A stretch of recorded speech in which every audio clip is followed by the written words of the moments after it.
Bonjour et bienvenue dans cette nouvelle vidéo Laravel dans laquelle nous allons apprendre à valider correctement des formulaires. Parce que là, ce qu'on va faire ici, c'est qu'on va vouloir valider ce formulaire. Là, on va vouloir faire des règles de validation comme les suivantes. On va vouloir que le champ nom soit requis, le champ prénom soit requis, le mail soit requis et qu'il soit de type mail et que le mot de passe et le mot de passe de confirmation soient tous les deux identiques. Donc là, on va apprendre une bonne pratique et comment est-ce que vous devez normalement faire la validation des formulaires. Donc, pour ce projet-là, je suis parti sur un nouveau projet Laravel que j'ai créé. Et là, au niveau des views, j'ai créé ici un nouveau fichier que j'ai appelé form.blade.php qui permet de retenir cette vue que vous avez à l'écran. Et au niveau du fichier web.php, j'ai juste deux routes. Une route qui appelle la méthode slash just, qui appelle un contrôleur que j'ai appelé form_controller. Et elle appelle ici la méthode index. Ensuite, j'ai créé ici une seconde route qui appelle le slash store que j'ai appelé en post et qui provient toujours de ce form_controller avec la méthode store. Et à cette route, j'ai donné un nom que j'ai appelé forms.validate. Ensuite, au niveau de ce form_controller, je n'ai créé que deux méthodes comme spécifié sur le web.php, une méthode index et une méthode store. Et tout ce que la méthode index fait, c'est qu'elle retourne simplement une vue form, c'est-à-dire la vue qui contient ici le code HTML qui est généré à l'écran. Et ici aussi, le fichier, la fonction store ne retourne rien pour le moment. Elle est actuellement vide. Et là, j'ai juste mis un commentaire pour dire que là, ce sont des interactions qu'on fera avec la base de données si on souhaite. Donc, maintenant que j'ai mis en place les bases, ce qu'on va vouloir faire ici, c'est de faire ici les validations. Et la plupart du temps, lorsque vous voulez faire des validations, vous allez venir là. Donc là, on va utiliser la fonction store pour faire ici les interactions.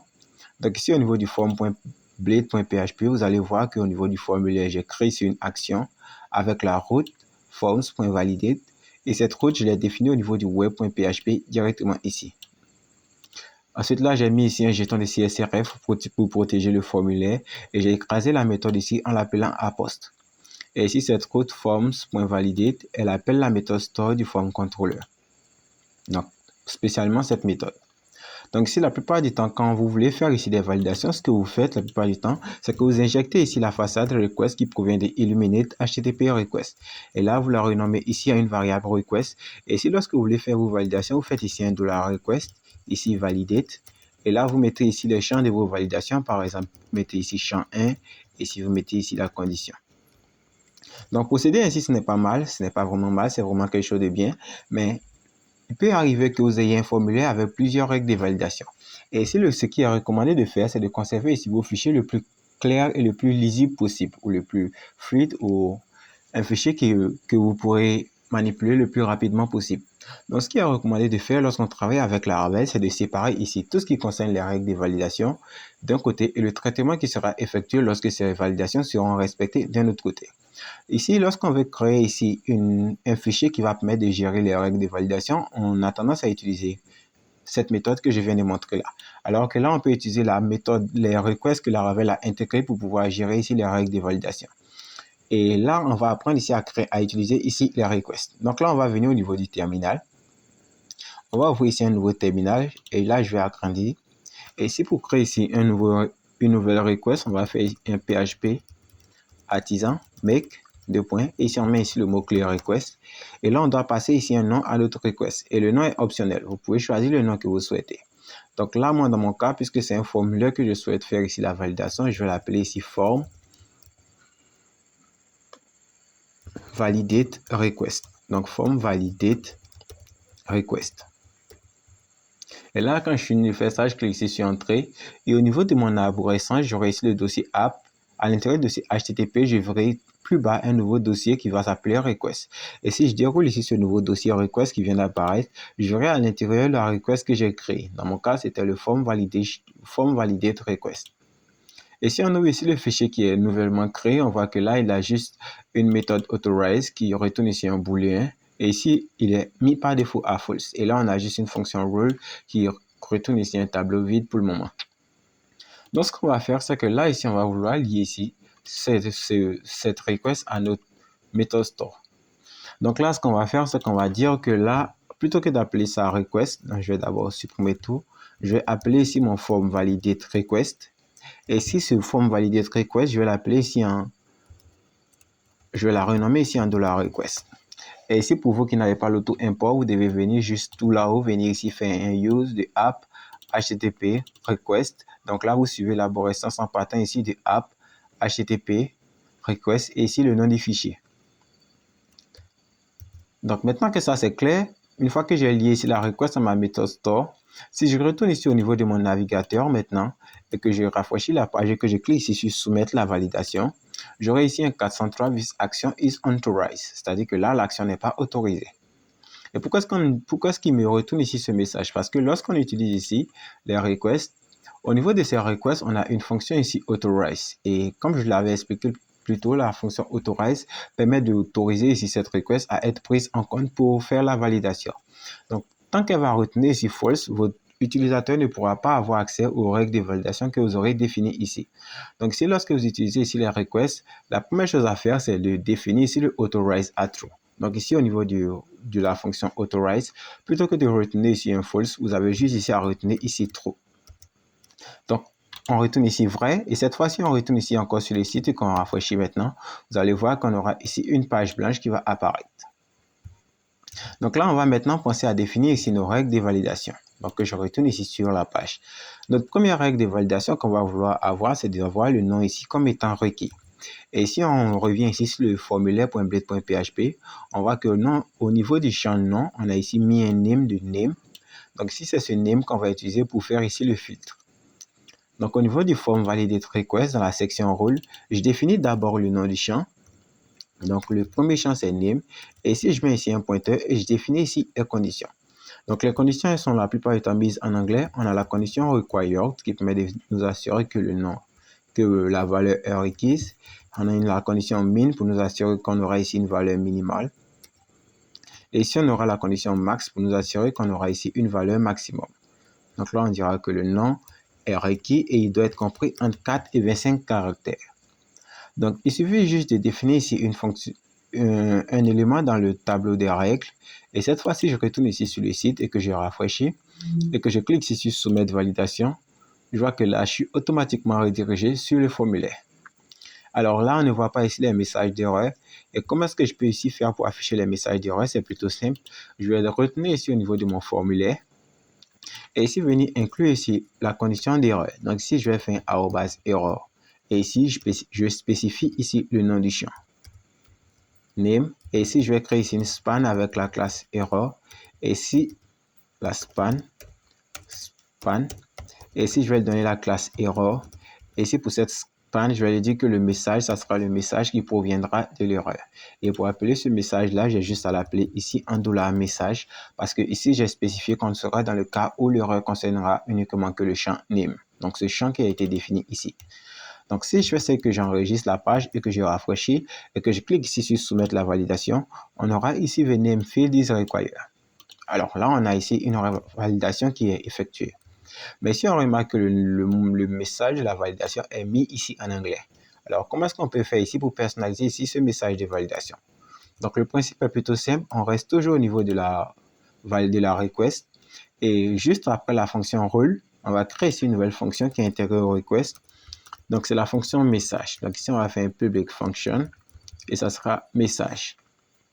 Et pour vous qui n'avez pas l'auto-import, vous devez venir ici, mettre ici. Je pense que là, vous n'avez pas besoin de le spécifier. Donc, vous n'avez pas besoin de le spécifier. Vous avez juste à créer ici la fonction message. Et ici, au niveau de cette fonction message, qu'est-ce qu'elle fait? Elle retourne ici un tableau comme la fonction role. Et ici, ce qu'on doit faire ici, c'est qu'on doit d'abord commencer par définir le champ point la condition. Donc, le premier champ, c'était le champ name. Et ici, point, on choisit la condition. La première condition, c'est la condition required. Donc là, on ne peut pas mettre toutes les conditions en même temps, c'est-à-dire on ne peut pas mettre name.require, .min, .max. Il faut faire condition par condition, champ.condition, champ.condition, champ.condition. Donc on dira que lorsque la condition qui s'assure que le nom est requis n'est pas respecté, le message qu'on souhaitera retourner, ça sera le nom doit être fourni. Et là, une fois qu'on a défini ici le message avec ici le premier message personnalisé qui doit être ramené, si on retourne ici sur le site et qu'on rafraîchit maintenant et qu'on ne remplit pas ici le nom et qu'on clique ici sur soumettre la validation, on aura ici le nom doit être fourni.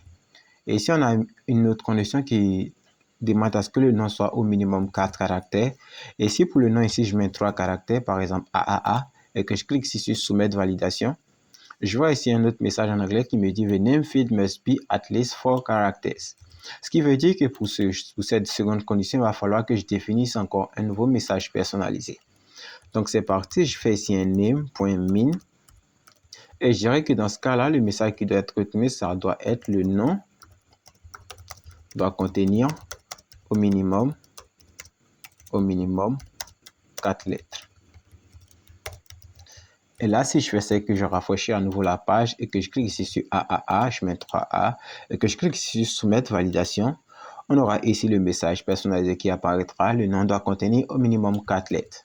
Et si vous voulez ici vous attaquer encore à plus gros, c'est-à-dire le max, vous pouvez ici encore faire ici une virgule. Et ici, vous mettez le champ name, point, la condition c'est max. Et ici, le message qui doit être retenu, c'est le nom.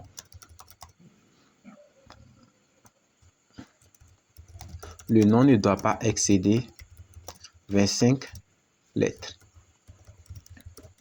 Et là, si je fais ça et que je rafraîchis la page, et qu'ici, je mets ici le mail, que je copie mon mail plusieurs fois, et que je clique ici sur Soumettre validation, il me retournera un message. Il ne me retourne aucun message. Pourquoi? Le nom ne doit pas excéder 25 caractères. Donc là, si je mets ici plusieurs A, ou alors plutôt que de mettre ici 25, je vais mettre ici 10 pour me rassurer rapidement. Et là, je mets A.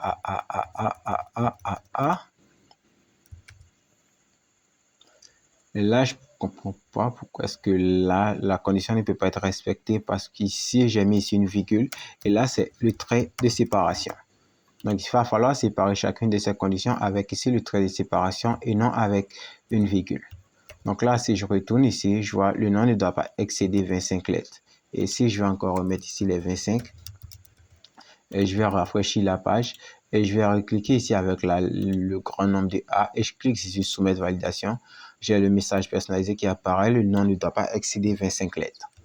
Donc là, on a fini avec le nom. Le prochain champ qu'on va vouloir faire, dont on va vouloir faire la validation, ça sera le prénom. Le prénom et le mail. Donc ici, pour le prénom, c'est à peu près la même chose. On dira qu'on aura ici les mêmes conditions que le nom. On aura ici le prénom. Et là, on dira que pour ce prénom-là, il sera requis. Et ici, on dira qu'il aura ici un minimum de 5 caractères. Et ici, encore au niveau de la section message, vous avez juste à définir la même chose avec ici le nom qui sera prénom. Donc, ça sera le nom du champ. Et je pense que je vais plutôt l'appeler last name. Et je vais l'appeler lastname.required. Et ici, ça sera le message, ça sera le prénom est requis. Et ici, je n'oublie pas de l'appeler ici last name. Et tous ces champs que je définis ici doivent être ceux qui correspondent au name ici. C'est-à-dire que là, j'ai mis un name qui s'appelle last name. Voilà pourquoi est-ce qu'au niveau de ma validation, au niveau de ma request, je passe ici le nom dans la section rôle. Et ici, pour afficher le message d'erreur personnalisé qui va apparaître, j'ai juste à copier ici ce même message et à le mettre ici sur le formulaire, sous le champ qui concerne ici la section prénom. Et si je fais ça que je rafraîchis, que je clique ici sur admin pour valider le nom, et pour le prénom, je ne remplis rien. Je vois que là, ça doit être last name pour la @error.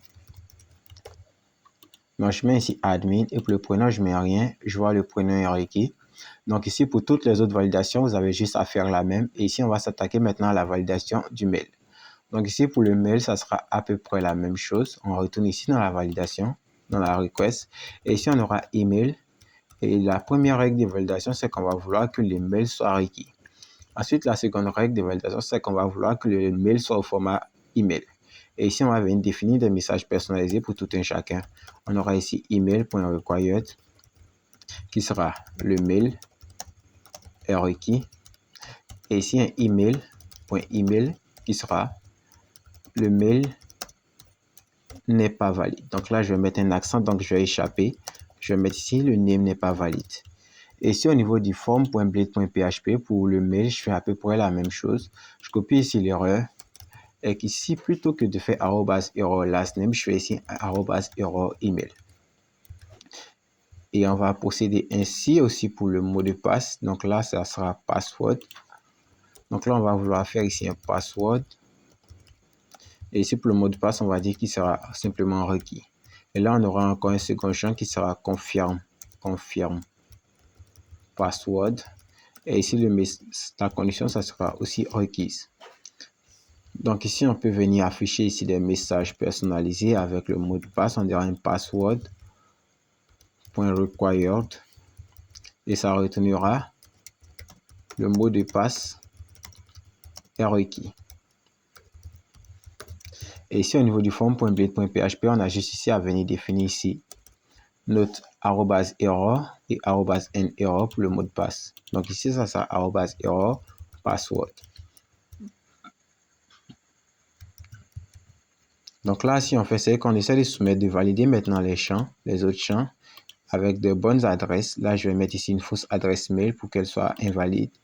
Et je clique ici sur soumettre. On aura le validateur du navigateur qui sera mis par défaut. Mais je pense que si on procède ainsi et qu'on clique ici sur soumettre la validation, on aura le mot de passe est requis. Là, j'ai oublié ici de mettre ici un point. Donc, qu'est-ce qu'on peut faire si on souhaite valider ici ces deux champs, c'est-à-dire le champ password et le champ mot de confirmation du mot de passe, si on veut que les deux champs soient identiques. Donc ici, on a une validation au niveau des requests qui peut faire ça. Donc au niveau de password, on va ici créer ici une nouvelle règle de validation qu'on va appeler SIM, qui permet de définir qu'un champ est identique à un autre. Et ici, pour le champ mot de passe, on va lui dire qu'il est identique au champ confirme password. Et ici, on fera ici l'opération inverse. Dans le confirm password, on dira qu'il sera same de password. Et ici, pour le message, lorsque les deux ne seront pas identiques, on le met simplement sur le password ou on le met sur le confirm password. Mais il est préférable de le mettre sur le champ password. Donc ici, on va mettre ici un password, on va mettre ici une virgule, on va créer ici un nouveau message personnalisé. Et ici, on aura ici un password.sim. Et le message qui sera retenu, ça sera les mots de passe ne correspondent pas. Et si on fait ce qu'on retourne ici sur nos sites web et qu'on rafraîchit cette fois, on met ici un bon nom, un bon prénom, une bonne adresse mail, un mot de passe AZERTY quelque chose. Et ici pour le mot de passe de confirmation, on met ici une valeur aléatoire aussi. Et qu'on clique ici sur soumettre validation, on aura un message qui sera les mots de passe ne correspondent pas. Et puisque ces mots de passe ne correspondent pas, on va automatiquement vider le champ password et laisser le champ confirm password. Donc, j'espère que vous avez compris le principe ici d'utiliser les requests lorsque vous souhaitez faire ici la validation de votre formulaire.